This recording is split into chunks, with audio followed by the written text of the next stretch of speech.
The U.S. Treasury Secretary warned earlier this week that the U.S. government will run out of money by June 1st if the debt ceiling is not raised by then. The warning came after data show that federal tax receipts in April came in much lower than expected.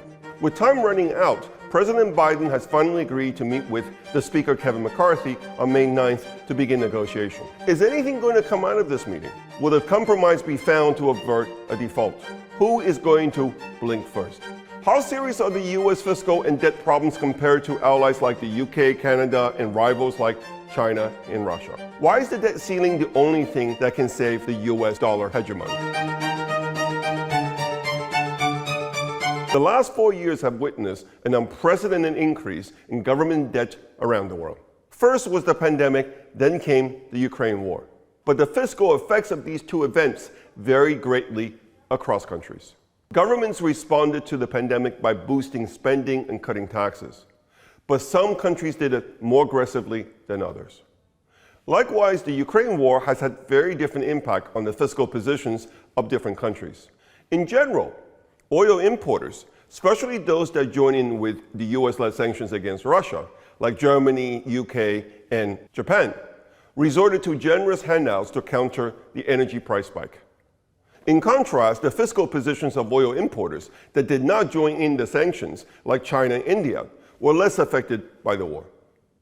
Between 2019 and 2022, the 12 countries that belong either to the G7 club or the BRICS group saw their general government debt to GDP ratio increase by an average of 12 percentage points. Japan led the group, with its general government debt rising by nearly 25 percentage points of GDP. Not too far behind came the UK, China, Canada, and South Africa. These countries saw their general government debt to GDP ratio increase by between 15 to 18 percentage points during those 4 years. Among advanced economies, the US did not do too badly, with its general government debt to GDP ratio rising by 13 percentage points. This may be somewhat surprising given US fiscal loosening was more aggressive than what we saw in other countries.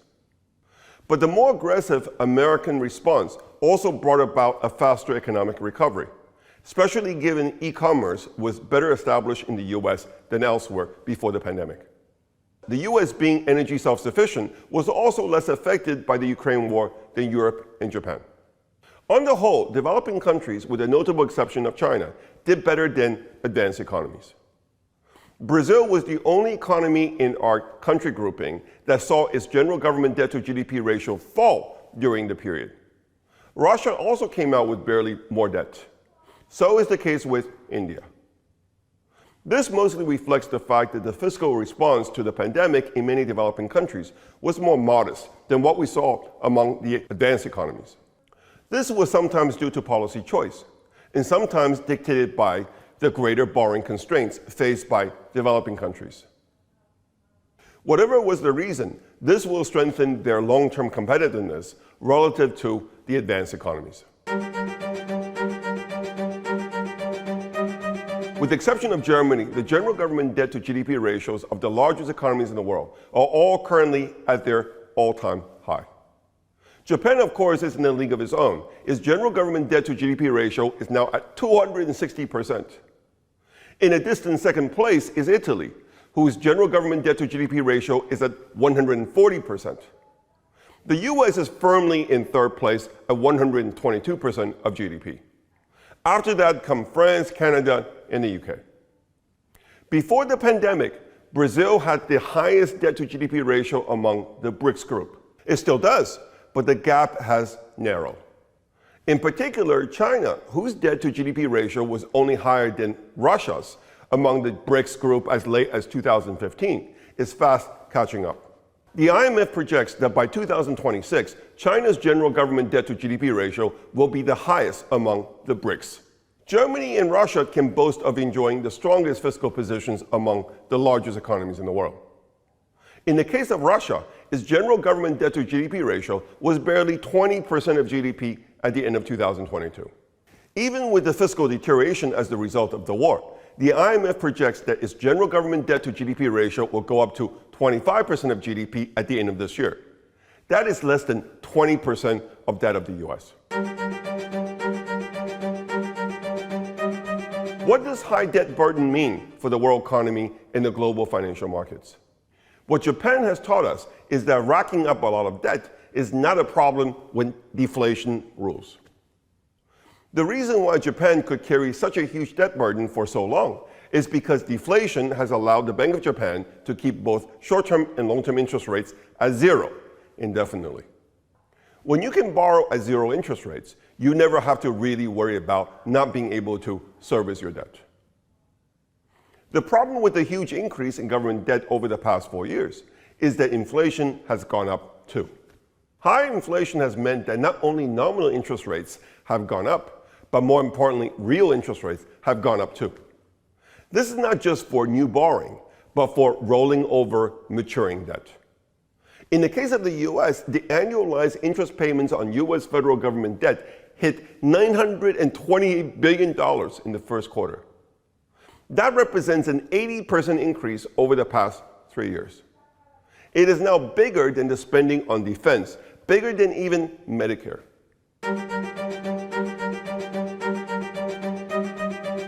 Debt sustainability of any country relies on two important considerations.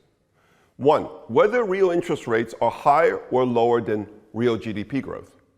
Two, whether the country is running a primary surplus or deficit, primary balance being the fiscal position net of interest payments. When real interest rates are higher than real GDP growth, then a country has to run a primary surplus to prevent its debt from exploding. Today, it's widely accepted that globalization drove down inflation, inflation risk premium, and interest rates. With globalization now in reverse gear, it is now a given that real interest rates will be higher over the next 10 years than the last 10 years. It is not inconceivable that real interest rates will even exceed real GDP growth at times. Against this backdrop, the so-called cyclically adjusted primary balance will likely grow in importance for both credit rating agencies and the bond market alike. Primary balance just means fiscal balance net of interest payments. Cyclically adjusted means that we're just focusing on the underlying structural fiscal position. Countries with stronger primary balances will be viewed as being in a stronger position to cope with a structural increase in real interest rates. So how do our 12 members of the G7 and BRICS rank relative to each other in terms of their cyclically adjusted primary balance? For 2023, Japan is projected by the IMF to have the highest cyclically adjusted primary deficit among the largest economies in the world, at 6.2% of potential GDP. Next come Russia and China, at 5.5% and 5.3% respectively. The US is immediately behind at 4.1% of GDP. Then come India, UK, and France at between 3 and 3.6%. Germany and Brazil come next at 2.5 and 2%. South Africa and Canada are projected to run a small primary deficit, while Italy will go into a surplus. If the US has one of the highest general government debt to GDP ratios in the world, it is in large part because the US, as the issuer of the world's reserve currency, faces almost no borrowing constraint. Put differently, the insatiable demand for US dollar and US debt from the rest of the world has been feeding America's spend now and pay later psychology. This is why the debt ceiling is such an important American institution. It is the only American institution that can impose fiscal discipline on Washington. Because raising the debt ceiling requires a majority in both houses of Congress, the opposition party that controls one of the two houses can use it to wrangle spending cuts or revenue increases from the White House. Fiscal brinksmanship is not always successful. For it to work, a necessary condition is an unpopular president who does not have enough political capital to come out a winner from a protracted showdown. The coming fight over the next few weeks will say much about America's appetite for living within its means. The outcome will tell us much about whether the dollar will retain its dominance over the medium term. Over the past 2 years, the US decided that it wanted to increase welfare spending, but also fight China. But it is clear that it cannot afford both. The upcoming debt ceiling will tell us much about where its priority lies. That is worth finding out for both America's friends and foes. If you got something out of this program, please hit like and subscribe to my free YouTube channel. If you want to learn more about my investment strategy, come check us out at davidwuunbound.com. Thank you for listening.